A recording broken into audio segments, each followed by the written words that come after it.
자, 우리 좌우로 인사하겠습니다. 하나님은 당신을 사랑하십니다. 모처럼 이제 대면 예배를 드리기 시작을 합니다. 우리 교회는 본당에서 130명, 참여는 교육관에서 또 한 50명, 거기 참여는 1층에서 또 한 7, 80명 이렇게 드릴 수 있습니다. 지난주에는 고마운 은사 방언에 대해서 말씀을 드렸습니다. 오늘은 소중한 은사 예언에 대해서 말씀을 드리려고 합니다. 고린도 교회는 여러 가지 지금 고린도 교회의 문제점들을 우리가 말씀을 들어오고 있는데 성령의 은사로 문제를 일으켰습니다. 그 중에서 특별히 예언의 은사 때문에 문제가 많았습니다. 그래서 사도 바울은 고린도 교회를 향해서 예언의 은사는 이렇게 해야 된다 하고 가르쳐주고 있습니다. 예언의 실례를 말씀드리겠습니다. 아합 왕이란 왕이 있어요. 이 왕은 이스라엘의 7대 왕입니다. 그런데 그가 얼마나 포악한 왕인지 모릅니다. 1대부터 6대까지 선왕들보다 가장 악을 행했습니다. 그리고 하나님이 가장 싫어하시는 우상 숭배하는 여인, 이방 여인을 이세벨을 왕비로 모셔드립니다. 그러다 보니까 이세벨이 왕궁 안에다가 이 우상을 만들어 놓고 섬기는 이런 일까지 합니다. 그래서 하나님께서 아주 엘리야를 통해서 예언을 하게 됩니다. 열왕기상 17장 1절에부터 보면 길리앗 세우가는 자 중에 디셉 사람 엘리야가 아합에게 말하되 내가 섬기는 이스라엘의 하나님 여호와께서 살아계심을 두고 맹세하노니 내 말이 없으면 수년 동안 비도 이슬도 있지 아니하리라 하니라 그랬어요. 엘리야의 이 예언대로 예언이 그대로 이루어집니다. 이스라엘 나라 전역에 3년 6개월 동안 비 한 방울도 내리지 않고 맙니다. 신약 성경의 예언을 또 한 예를 들면은 예수님의 제자들은 대부분 일찍 순교를 당했습니다. 그런데 유일하게 사도 요한은 장수합니다. 그러면서 마지막에 반모섬이라고 하는 이 작은 섬에서 하나님으로부터 환상으로 예언을 받습니다. 그리고 그걸 기록한 게 요한계시록입니다. 요한계시록 1장 1절 이하에 보면은 예수 그리스도의 계시라, 여기 계시는 예언이라는 말과 같은 뜻입니다. 이는 하나님이 그에게 주사 반드시 속히 일어날 일들을 그 종들에게 보이시려고 그의 천사들을 그 종 요한에게 보내어 알게 하신 것이라. 요한은 하나님의 말씀과 예수 그리스도의 증거 곧 자기가 본 것을 다 증언하였느니라. 이 예언의 말씀을 읽는 자와 듣는 자와 그 가운데 기록한 것을 지키는 자는 복이 있다 그랬습니다. 하나님께서 요한에게 환상을 통해서 예언의 말씀을 주었습니다.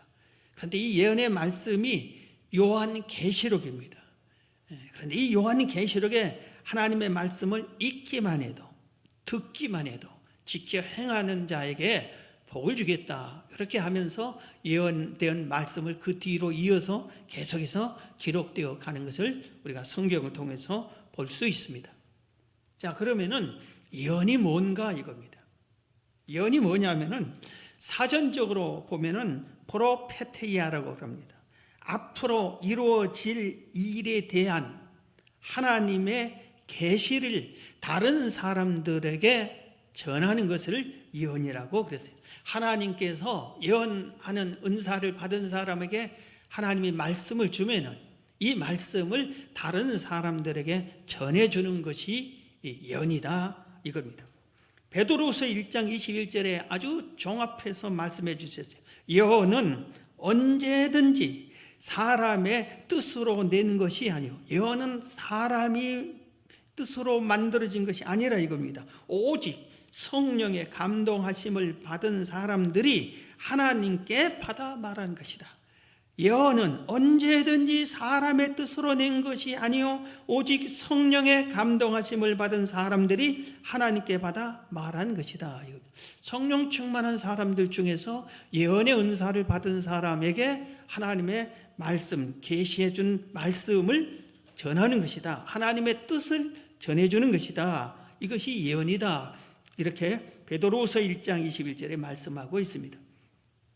이 예언이 성경에는 예언서라고 하는 게 있어요. 예언서. 구약 성경에는 이사야서, 예레미야서, 에스겔서, 다니엘, 호세아, 요엘, 아모스, 오바다, 요나, 미가, 나움, 하박국, 스바랴, 학개, 스가랴, 말라기, 이 성경들이 다 예언서고 지금 제가 부르는 사람들은 예언자들입니다. 선지자라고도 하고 예언자라고도 하는 이사야 선지자, 예레미야 선지자, 에스겔 선지자. 그러니까 이렇게 예언서가 구약 성경에는 많이 있고 신약의 예언서는 방금 말한 대로 요한계시록 한 권입니다.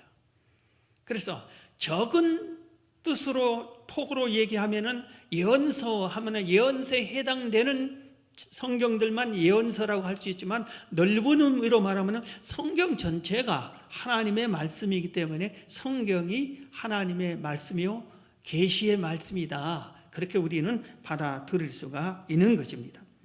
그런데 하나님께서 예언을 사람에게 주실 때, 예언의 은사를 받은 사람, 예언자들에게 주실 때 어떻게 주셨느냐? 성경을 보니까 하나님께서 직접 음성으로 예언을 주셨습니다. 기드온아, 기드온아, 모세야, 모세야, 이런 식으로 하나님께서 직접 부르셨어요. 음성으로, 말씀으로 이렇게 부르셔서 예언을 앞으로 일어날 일들을 이렇게 해주고 너는 이렇게 하라 하고 계시를 해주었습니다. 그 다음에는 꿈으로 또 환상으로, 사도 요한은 요한계시록을 환상으로 봤다고 그랬습니다. 그래서 환상으로, 그리고 성령 충만함으로, 성령의 은사로 예언을 우리에게 전달해 준다고 말하고 있습니다.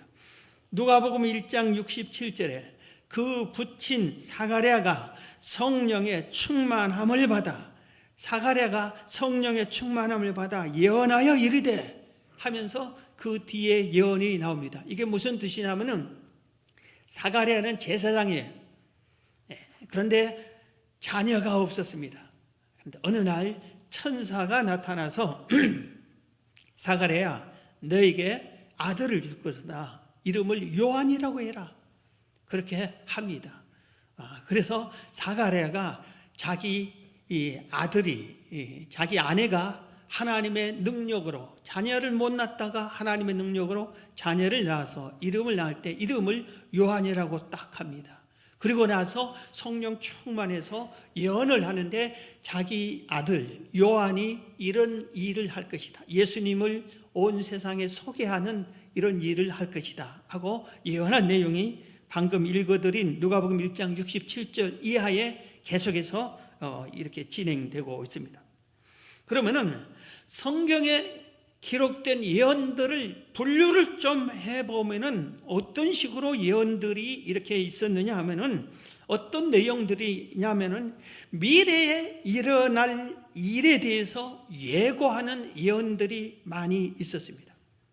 한 예를 들면은 요셉은 형들이 시기해서 애굽의 종으로 팔려서 노예가 됐습니다. 그런데 주인 보디발 장군의 아내가 또 그를 시기하고 질투하고 미워해서 결국은 감옥에 들어가는 죄수가 되고 말았습니다. 그러나 요셉은 어디 가서나 노예나 감옥에서 하나님과 교통하면서 하나님을 나름대로 잘 경외했습니다. 그런데 그 나라에 감옥 생활하고 죄수같이 감옥 생활을 하고 있는데 그 나라에 바로 왕이, 애굽의 바로 왕이 신이 주는 듯한 꿈을 꿉니다. 너무나 신기한 꿈이, 이건 분명히 신의 계시 같은 꿈이에요. 그 꿈 내용이 바로 왕이 나일강 가에 서서 보니까 그 풀밭에, 강가 풀밭에 아주 살찐 소들이, 아주 건강하고 튼튼한 이 살찐 소, 암소 7마리가 거기서 풀을 뜯어 먹고 있어요. 너무 좋다. 그런데 조금 있으니까 빼빼마른 파리한 야인 암소 7마리가 나타나서 살찐 7마리 암소를 잡아먹어버립니다. 그래서 이야, 이게 무슨 뜻이지? 신기하다. 그런데 그 다음에 또 꿈을 꿨습니다. 꿈을 꿨는데 한 가지에서 아주 영글은 이삭이 7가 주렁주렁 매달려 있습니다. 그런데 조금 있다 보니까 아주 마른 이삭이 나타나서 그 영글은 이삭을 7 다 먹어버립니다. 이건 분명히 신의 계시 같다. 이건 뭔가 암시하는 꿈이다. 그런데 이게 내용을 모르겠다. 그래서 애굽 전역의 모든 사람들에게 이 꿈을 해석해 달라고 하는데 아무도 꿈을 해석하지 못합니다. 그때 신하 중 한 명이 요셉을 소개합니다.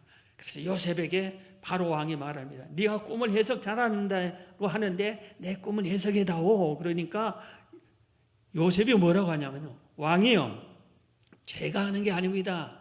내가 믿는 하나님이 그 꿈을 해석해 드립니다. 하나님이 그렇게 말합니다. 해석해 달라고 꿈 얘기를 딱 하니까 요셉이 그 꿈을 해석해 줍니다. 하나님이 주신 대로. 이 꿈은 예언입니다. 계시입니다. 앞으로 이런 일이 일어날 겁니다.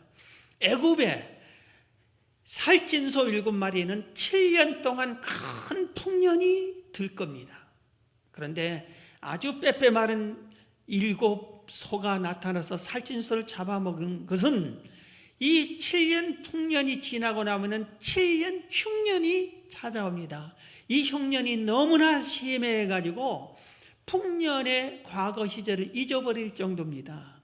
그러니 왕이요, 아주 지혜롭고 훌륭한 일꾼 한 명 신하를 주어서 이 일을 관리하게 해서 풍년 때에 모든 백성들이 곡식이 남아 돌아가니까 썩어 버릴 정도로 많이 일 텐데 모든 곡식의 수확의 5분의 1씩을 다 사들이세요.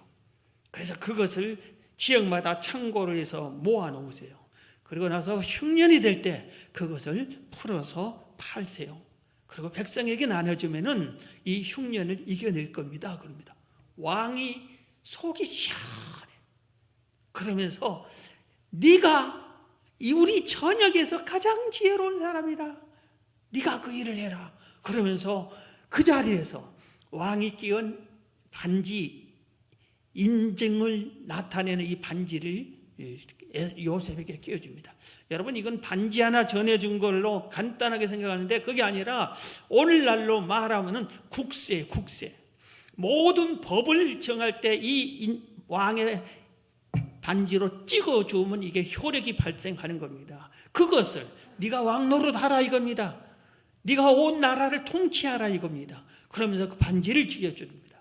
그리고 세마포 옷으로 갈아입히고 금사슬 목에 걸어주고 왕이 탄 수레에 이 요셉을 타게 합니다. 그러니까 모든 신하들, 모든 백성들이 그 앞에 절을 하고 애굽 전역을 통치하는 총리로서 그 역할을 합니다. 여러분, 그런데 이 예언이 맞아야지, 안 맞으면 요셉이 당장 쫓겨날 거 아니에요. 그런데 실제로 7년 동안 풍년이 들고 애굽 시대에 실제로 그 다음 7년 동안 흉년이 듭니다. 얼마나 신기하고 감사한 예언입니까? 그래서 미래에 일어난 일에 대해서 경고하는 것이 예언이다. 그 다음에는 심판에 대해 경고하는 예언이 있습니다.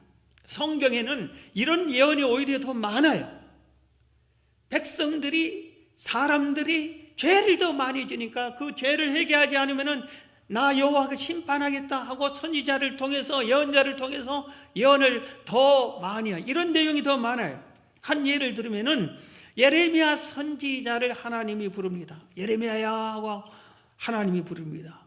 내가 너를 모태에 짓기 전에 너를 알았다. 네가 어머니 배에서 나오기 전에 너를 성별했다. 그러면서 예레미야를 부릅니다. 그러면서 내가 이르되, 이 예레미야 하나님이 이렇게 부르니까 아이고 내가 슬픕니다. 너무 슬픕니다. 나 같은 것이 어떻게 하나님의 말씀을 전하고 하나님 부름받는 일꾼이 됩니까? 하고 아주 두려웠답니다. 이때 하나님께서 뭐라고 그러냐면은 너는 가서 내가 너에게 무엇을 명령하는지 너는 내가 전해준 말만 전하면 된다. 그리고 백성들 그 전에 듣는 그 사람들이 왕이 됐든 신하가 됐든 누가 됐든 두려워하지 말아라. 내가 너와 함께하기 때문이다. 그럽니다. 그러면서 환상을 보여줍니다. 예레미야 무슨 환상을 보느냐? 그러니까 끓는 가마를 봅니다. 그런데 끓는 가마가 북쪽에서부터 기울여졌나이다. 여러분 팔팔 끓는데 그게 기울어지면 쏟아지면 사람이 다 죽잖아요. 식물도 다 죽어버리고. 그래서 하나님께서 말합니다. 이 백성이 죄가 너무 많아서 북쪽에 있는 민족을 통해서 이렇게 심판하려고 하니 회개하라고 외쳐라 그럽니다. 그래서 예레미야는 이 하나님의 계시를 예언을 받고 눈물을 흘리면서 백성들에게 외칩니다. 회개해라. 하나님이 우리 민족을 회개하지 않으면 멸망시킨다. 그런데 결과는 어떻습니까? 그들이 회개하지 않았습니다. 그래서 북쪽에 있는 바벨론과 아수르에 의해서 나라들이 멸망을 당하고 맙니다. 심판에 대한 예언이 오히려 더 많다 하는 것을 우리가 알아야 됩니다. 축복에 대한 예언도 있습니다. 노아가 홍수 심판 후에 자기 아들들에게 축복해 줬고 야곱이 자기 아들들에게 축복합니다. 그런데 그 축복한 대로 이루어진 것을 우리가 성경을 통해서 알 수 있습니다. 또 한 가지 더 말씀드리면 말세에 일어날 일들을 예언해 놓습니다. 요한계시록입니다. 거기는 말세에 아주 환란이 일어날 것이다. 무서운 환란이 일어날 것이다. 지구상의 인구의 3분의 1이 한 번에 죽을 거, 바다가 핏불도 변하고 이런 아주 대환란이 일어날 것이다. 그리고 예수님의 재림이 나타날 것이다. 그리고 온 인류를 예수님께서 최후의 심판을 할 것이다. 요한계시록의 내용이 이런 내용들입니다. 여러분 우리들은 지금 여러 가지로 말세에 일어난 징조 중에 하나가 코로나 같은 징조도 있어요. 화산, 지진, 기근, 대홍수 이런 거는 성경에 말세에 일어난 징조들의 내용들 중에 일부라는 것을 우리가 마태복음 24장, 25장 그리고 계시록 이런 말씀을 보면 알 수 있어요. 지금 우리가 전쟁이 일어나는데 이 성경이 처음에 됐을 때 인구 3분의 1이 죽는다 하면은 누가 믿었겠어요? 아무도 못 믿지. 칼 가지고 야 이렇게 싸울 때 인구 3분의 1이 죽는다? 말도 안 되잖아요. 그런데 어때요? 요새는 핵폭탄을 터뜨리면 지구를 몇 개를 깨트려 버릴 정도로 핵폭탄이 각 나라들이 가지고 있어요. 그런데 북한도 그걸 가지고 있잖아요. 핵폭탄을. 일본에 떨어진 이 핵폭탄, 나가사키 이런 데 떨어진 이 핵폭탄은 수십만 명밖에 못 죽였지만 그것은 비교가 안 되는 엄청난 폭발력이 있는 폭탄들을 가지고 있어요 지금. 그래서 이게 터뜨리면은 인구 3분의 1이 아니라 전멸할 수 있고 지구가 깨트려진다고 합니다. 그런 폭탄들을 우리는 이미 가지고 있기 때문에 이해가 되는 것을 알 수가 있습니다. 자, 그러면은 이 예언을 통해서 말씀을 통해서 우리가 배울 때 두 가지를 배워야 돼. 하나는 예언을 듣는 사람들이 어떤 자세를 가져야 하는가 이겁니다. 예언의 말씀을 듣는 사람들의 자세. 그 다음에 또 하나는 예언의 은사를 가진 사람들은 어떻게 하라고 했느냐 성경에서 이 두 가지를 우리가 알아야 됩니다. 예언에 대한 우리들의 자세입니다.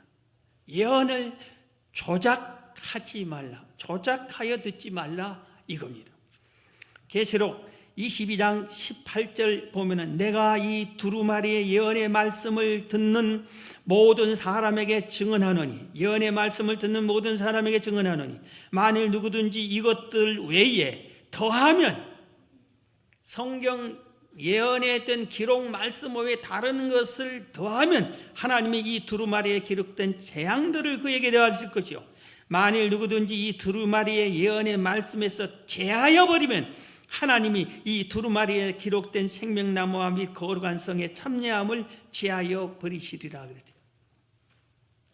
여러분, 이 말씀에 예언의 말씀을 하나님이 예언하지 않았는데도 다른 것을 막 더해서 예언인 것처럼, 하나님이 예언한 것처럼 이렇게 말을 했다가는 하나님께서 재앙을 더한다고 그랬어요. 재앙을 주어버린다, 이 사람을. 그리고 있는 것을 빼버린 사람, 하나님이 말씀했는데 자기가 좋은 것만 소개하고 빼버리는 사람, 이것은 천국에 못 들어가게 해버린다, 이 말씀이죠.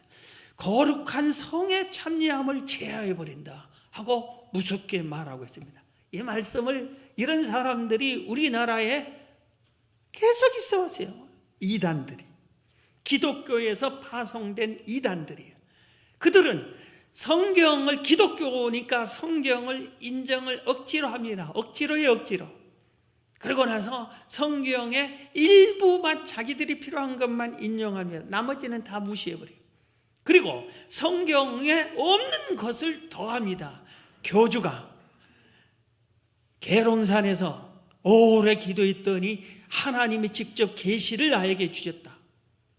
그리고 그 다음에 네가 재림 예수 역할을 하라겠다.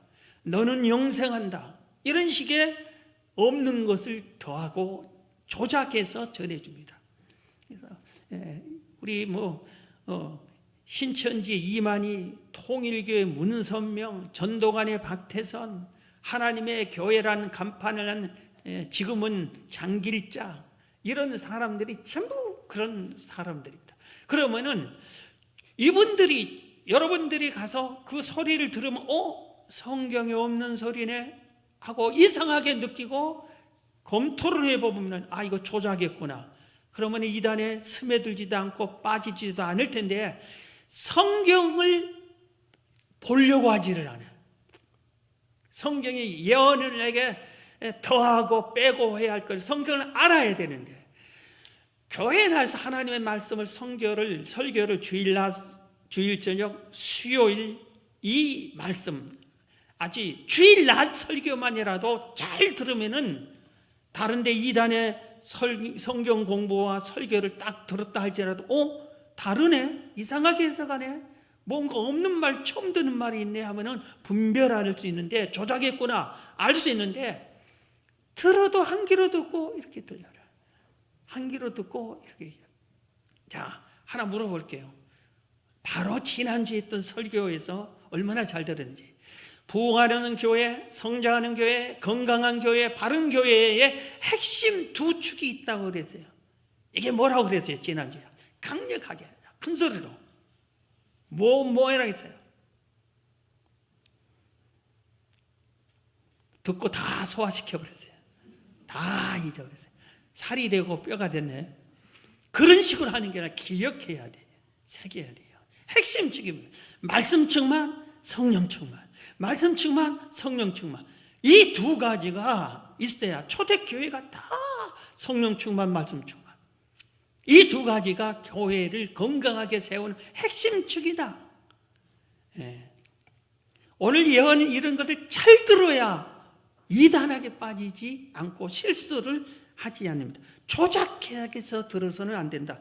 조작하는 해도 안 되겠지만 조작한 것을 분별해서 안 들어야 된다 이겁니다. 자, 그 다음에 사사로이 풀지 말라 그랬어요. 베드로후서 1장 20절에 보면 성경의 모든 예언은 사사로이 풀 것이 아니니 예언은 언제나 사람의 뜻으로 낸 것이 아니요 오직 성령의 감동하심을 받은 사람들이 하나님께 받아 말한 것이라. 예언은 하나님이 예언자에게, 하나님이 예언의 은사를 받은 사람에게 준 것이기 때문에 이것을 사사롭게 풀어서는 안 됩니다. 내 환경, 내 생각, 내 지식, 내 형편에 따라서 전하고 듣고 이렇게 사사롭게 해서는 아니 된다 말하고 있습니다. 그래서 여러분이 적당히 아시지요, 이해하시지요. 예언을 가지고 그렇게 장난쳐서 안 되는 겁니다. 절대로 사사롭게 해서는 안 되구나 하는 것을 성경의 엄히 가르치고 있습니다. 자, 그 다음에 예언을 멸시하지 말라 그래요. 뭐 저런 게 다 있어. 안 믿어 나는. 웃기는 사람은 절대로 그러지 말라 이겁니다. 데살로니가전서 5장 19절 이하에 성령을 소멸하지 말며 예언을 멸시하지 말고, 성령을 소멸하지 말고 예언을 멸시하지 말고, 범죄 아래 좋은 것을 취하고 악은 어떤 모양이라도 버려라. 예언을 뭐하지 말라? 멸시하지 말라. 멸시하지 말라. 예언을 멸시하지 말라고 말하고 있습니다. 우습게 가볍게 한 귀로 듣고 한 귀로 흘려버리지 말라 이겁니다. 한 목사님을 소개합니다. 박보영 목사님이란 분이 계세요. 지금 목회를 잘하고 계세요. 이분이 할아버지가 목사님이에요. 아버님이 목사님이에요. 그래서 온 가족이 아들을 주옵소서, 그럼 목사로 만들겠습니다 하고 기도를 많이 했는데 아들이 태어났어요. 그래서 이 박보영 씨가 태어났어요. 그러니까 막 할아버지 목사님, 아버님 목사님이 좋아했어요. 이제 목사를, 대를 위해서 목사를 시킬 수 있겠다. 그렇게 해서 좋아했습니다. 그런데 이 박보영 씨가 태어나서 어린아이가 돼서 이렇게 자라면서 교회 목사님이니까 교회 생활을 이렇게 하다 보니까 하나님이 없는 걸로 생각을 판단을 했어요. 왜냐하면 교회가 맨날 싸워. 그리고 막 장로들이 목사님을 막 이렇게 자기 아버지를 막 해하고 막 모함하고 막 그래. 그런데 판단을 했어요. 하나님이 계시면 왜 저런 사람들이 잘못한 건 내가 봐도 분명한데 벌 주지도 않느냐. 하나님 없는 거야. 그리고 목사 아들이 교회에서 살면서 하나님 없다고 단정해버립니다.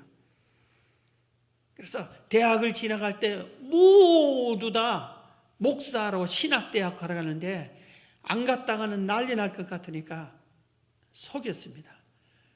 나 수바이처 같은 목사 되고 싶습니다. 의사가 먼저 된 다음에 목사 되겠습니다. 그러니까 그러라고. 그래서 의사가 됐습니다. 그래서 의사가 된 후에 이제 막 세상에서 너무 좋은 일이 많이 생기는 거예요. 돈도 많고 뭐 친구도 많고 이러다 보니까 자기가 직접 이 박보영 목사님이 간증하는데 이 세상에서 정말 자기보다 더 더러운 놈은 없다. 세상의 모든 세상 쾌락을 다 아주 누기고 의사로서 돈도 많고 아주 할지 못할지 다 하고 그렇게 살았다. 그런데 하나님께서 그 할아버지의 할머니, 어머니, 할아버지 모든 아버님 그 기도를 들으셨겠지요. 쳤습니다. 그래서 죽을 병에 걸린 거예요. 의사가 죽을 병에 걸린 거예요. 그래서 자기 친구 의사들에게 다 해봐도 살릴 수 없어요. 죽어가고 있어요. 그런데 기도원에 갔습니다. 그런데 신기한 일이 발생해요. 그때 당시에 기도원 강단 앞에 추리가 있었다고 하는데 거기에 딱 앉아 있으면은 그 병이 싹 사라지는 거예요. 그리고 조금 지탱되는 거예요. 그래서 다시 하나님이 고쳐준다 그런 꿈에도 생각 않고 다시 또 이렇게 있다 또 쓰러지고, 그래서 나중에는 쓰러지면은 병원으로 119 구급대 불려서 119로 병원으로 가지 말고 기도원으로 가. 자기를 인도하라. 그래서 기도원에 그 자리에 앉아 있으면 병이 깨끗이 나는 거예요. 하나님 살아계셔. 그래 뒷산에 올라가서 하나님 진짜 살아계시면 내 병 고쳐주세요. 그러면은 아버지 소원대로, 어머니 소원대로, 할아버지 할머니 소원대로 어려서부터 태어나서부터 지금까지 계속 들었던 목사 하겠습니다. 신학교 다시 들어가겠습니다. 하나님이 깨끗이 치료해 주셨어요. 그래서 신학을 해서 감리교 신학을 해서 감리교 목사가 됐습니다. 그리고 나서 모든 것을 다 버렸어요. 물질, 재산 모든 걸, 의사 자격증 모든 것 다 버리고 안산, 아무도 모르는 안산 우범지대, 그래서 돈도 이제 다 없어졌으니까 아주 허술한 거 조그만한 거 하나 세를 얻어서 거기서 우범 청소년들을 모아서 거기서 먹여주고 재워주고 자기도 거기서 먹고 자고 옷 한 벌로 1년 2년 그대로 입고 거기서 그렇게 생활을 합니다. 가족들이 다 뭐 동생들이고 부자로 최고로 아주 강남에서 제일로 비싼 아파트에서 여동생이 살기도 하고 뭐 그렇게 하는데 거기 가서 오빠 그러지 말라고 뭐 돈을 줘도 다 이렇게 거절하면서 그렇게 삽니다. 10년 동안 그렇게 생활을 했어요. 교회가 10년 동안 부흥도 안 됐어요. 그 교회 들어오면 그 냄새에, 그리고 거기 그 우범 청소년들, 머리가 빨간 애들, 문신이 있는 애들, 이런 애들이 몇 명이 있는데 거기에 누가 오겠어요? 새송도가. 10년이 지난 어느 날 하나님께서 이 목사님에게 말씀하셨어요. 너 이제 이 교회를 떠나야 되겠다. 너는 이제 인천에 방주교회라는 교회 있지. 자기 교단 교회니까 방주교회라는 인천에 큰 교회가 있는데 그 교회 담임 목사님 생명을 내가 거둬갈 것이다. 그리고 네가 그 교회 담임 목사가 될 것이다. 그렇게 합니다. 그러면 이 예언을 받았어요. 계시를 받았어요. 그럼 가야 될 거 아니에요. 그래서 가겠어요, 쉽게? 그 목사님처럼 당신 죽는다 합니다. 그거 어떻게 말해요? 하나님이 강하게 하니까 할 수 없이 가서 얘기했어요. 그런데 이 목사님 40대 젊은 목사인데 이 하나님의 당신 미친 거 아니냐고. 그 교회 성도들 다 이제 듣고 막 난리가 나는 거예요. 그래서 나는 할 말 다 했다 하고 이거 내려왔는데 나중에 이 목사님이 얼마나 찜찜하겠어요. 그래도 하여튼 거지 같아도 자기 교단 목사인데, 그리고 전직이 의사였던 목사인데 나름대로, 그래서 종합검진을 받았는데 병이 발견됐는데 죽을 병은 아니에요. 그래서 무시했어요. 무시해버린 거예요. 그런데 세월이 돼서 실제로 그 사람이 40대 세상 떠났습니다. 그런데 나중에 이 목사님께 그 교회에서 장로님 한 분이 전화를 했어요. 목사님, 우리 담임 목사님이 예언한 대로, 계시한서 말 전해준 대로 세상 떴습니다. 목사님이 하나님이 정해준 대로 우리 담임 목사로 오셔야죠. 초청합니다. 제가 대표로 전화드립니다. 근데 이 목사님께서 안 간다고 배짱을 부렸어요. 왜냐하면 이 교회가 큰 교회이지만 막 싸우고 목사님을 괴롭히고 막 그런 교회였대요. 안 가겠다. 그러니까 오세요 하고 막 사정하고 하는데 결국은 교회에서 어떻게 방주교회에서 회의했냐면은 목사님이 안 오니까 우리가 그 안성으로 가자. 주일마다 버스 대절해서 그 교회로 가자. 그리고 전화를 했었죠. 연락을 했습니다. 우리가 전부 그리 가겠습니다. 그럼 목사님은 우리 담임이 돼야 됩니다. 하나님의 뜻이 아닙니까? 그렇게 했더니 이 조그만데 어떻게 그 교회 올 수 있어요? 그럼 내가 가겠다. 조건이 있다. 조건이 뭐냐? 교회 모든 회의를 다 없애라. 무슨 회의는 재직회의니 당회니 뭐니 회의 다 없애라. 그리고 모든 직분의 명칭 다 없애라. 장로, 안십사, 권사 다 형제, 자매님으로 그렇게 해라. 그런 식으로 몇 가지 조건을 걸었는데 알아서 하시라고, 그렇게 하시라고. 그래서 거기 갔어요.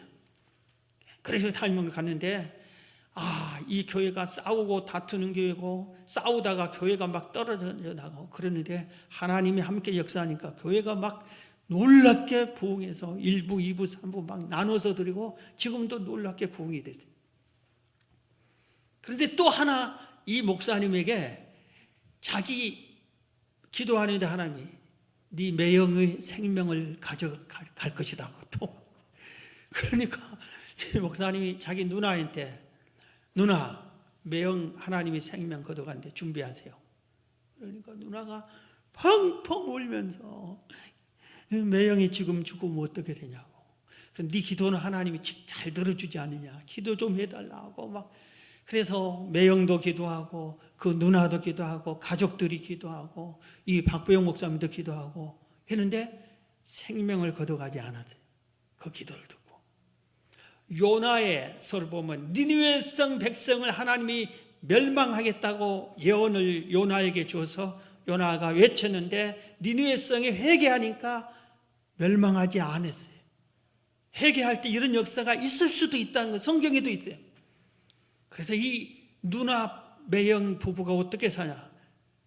생명을 연장시켜 줬으니까 이 세상 모든 것을 다 또 동생처럼 그렇게 주를 위해서 헌신합니다. 직장, 사업 다 정리하고 헌신합니다. 그리고 지금은 외국에 있는데 하나님이 가라앉은 교회 이 부부가 가면은 거기서 죽어라 기도하고 전도하면은 10명, 20명 이 교회 가면은 성도들이 40-50명으로 자립한대요. 그러면 하나님이 또 다른 교회로 가란대. 그럼 다른 교회 가서 또 이렇게 그런 일을 하고 세상 것을 버리고 주의 일만 하는 그런 가족이 됐다고 합니다. 오늘 이 예언을 우리가 멸시해서 안 돼요. 그 방주교회 성도들과 그 담임 목사님이 처음에는 멸시했어요. 무시했어요. 그러면 안 된다는 거예요. 자, 그 다음에 예언의 은사 받기를 힘쓰라고 오늘 본문은 가르쳐주고 있어요. 오늘 본문은 고린도전서 14장 1절에 사랑을 추구하며 신령한 것들을 사모하되 특별히 예언을 하려고 해라. 성도들에게 신령한 것들을 사모하라. 성령 충만, 은사 충만 좀 사모하라. 지난주에도 이 말씀은 강조했어요. 우리는 세상적인 것을 사모하고 가져요. 물질 주세요. 승진 주세요. 자식 건강 주세요. 대학 합격 주세요. 세상의 것만 사모하고 이걸 찾고 있는데 오늘 성경 말씀을 신령한 것을 사모해라. 예언의 은사를 사모해라. 그렇게 말하고 있어요. 사랑하는 성도 여러분, 제발 성령 충만, 은사 충만 받기를 축원합니다. 사모하세요. 예수님께서 승천하실 때, 지난주에도 말했잖아요. 승천하실 때 120명 성도들이 예수님이 승천할 때 하시는 그 말씀 듣고 성경대로 약속대로 마가의 다락방에 있을 때 그들이 성령 충만함을 받았잖아요.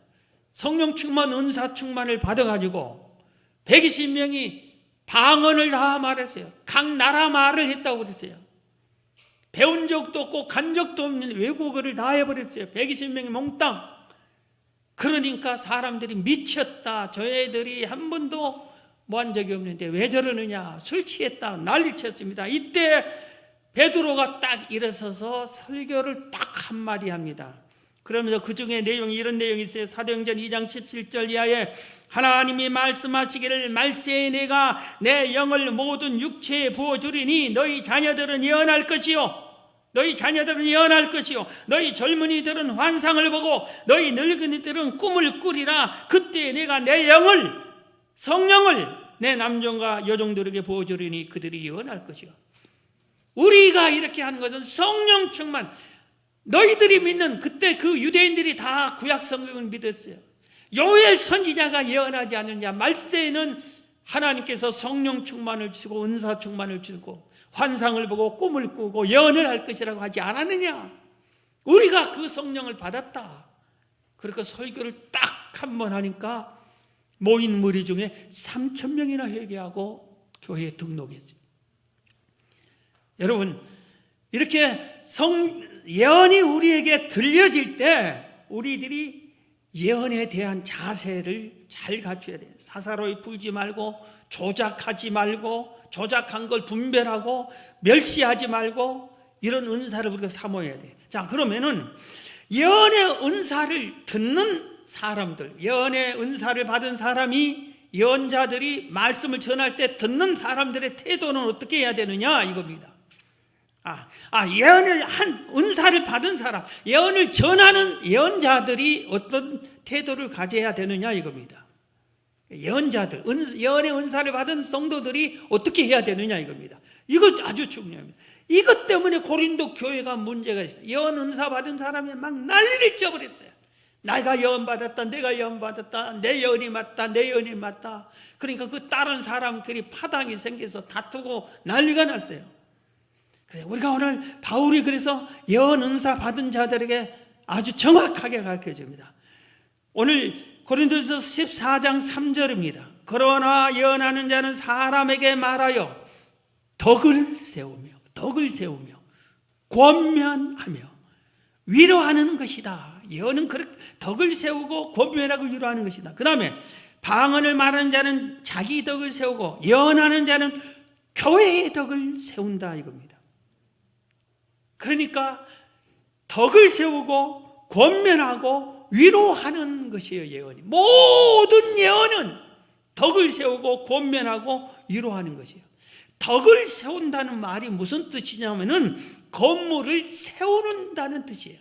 그래서 이 성도에게 예언을 하면은 예언의 말씀을 전하면 이 성도가 믿음이 세워져야 되는 거예요. 믿음이 세워지고 하나님을 버렸다가 다시 하나님을 가까이 열심히 믿게 해줘야 되는 거예요. 이거는.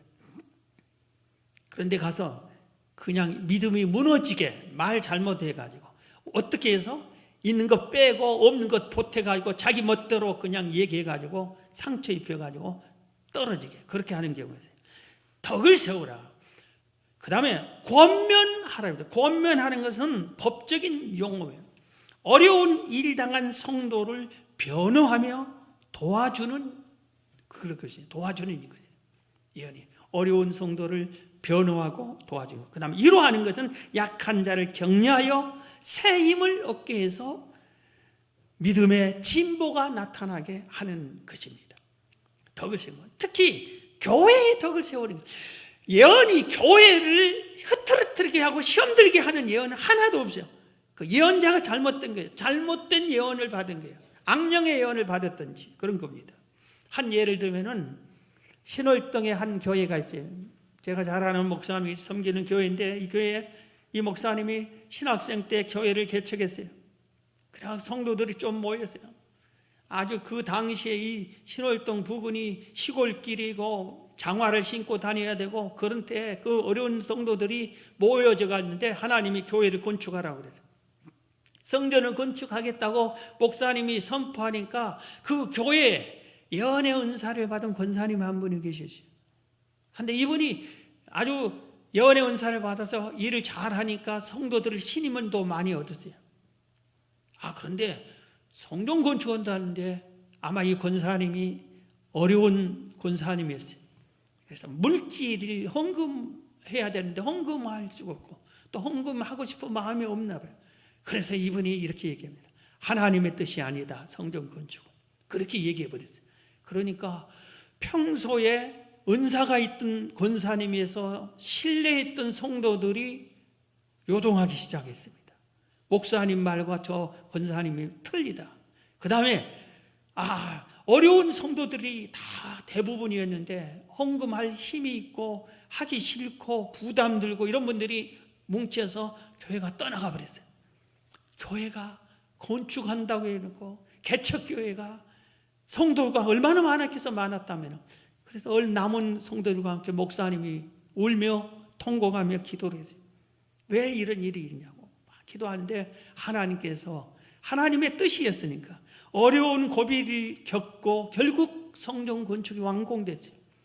교회는 아름답게 성장하고 그걸 떠나버린 사람들은 실패하고 망하고 어려움 당하고 돌아와서 울며 회개하고 돌아온 사람들도 있고 예수님을 안 믿어버린 성도들까지 있었어요.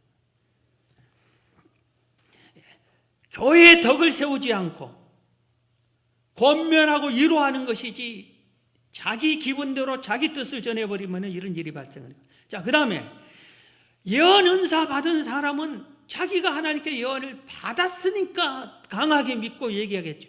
제재를 받으라 그래서 하지 말라면 안 해야 되는 거예요. 하나님이 받았어도 성경이 지금 본문이 그걸 가르치고 있어요. 제재를 받고 질서와 화평을 이루어야지 내가 예언을 말하면 질서가 깨지고 화평이 깨지겠다면 예언을 하지 말아야 된다 이겁니다. 오늘 본문 고린도서 14장 2절에 29절에 예언하는 자는 둘이나 셋이나 말하고 다른 이들은 뭐하라? 분별할 것이요. 예언이 하나님의 참된 예언인지 거짓 예언인지 분별할 것이요. 만일 곁에 앉아 있는 다른 이에게 계시가 있으면 먼저 하던 자는 잠잠할지니 예언을 멈출 줄도 알라 이겁니다.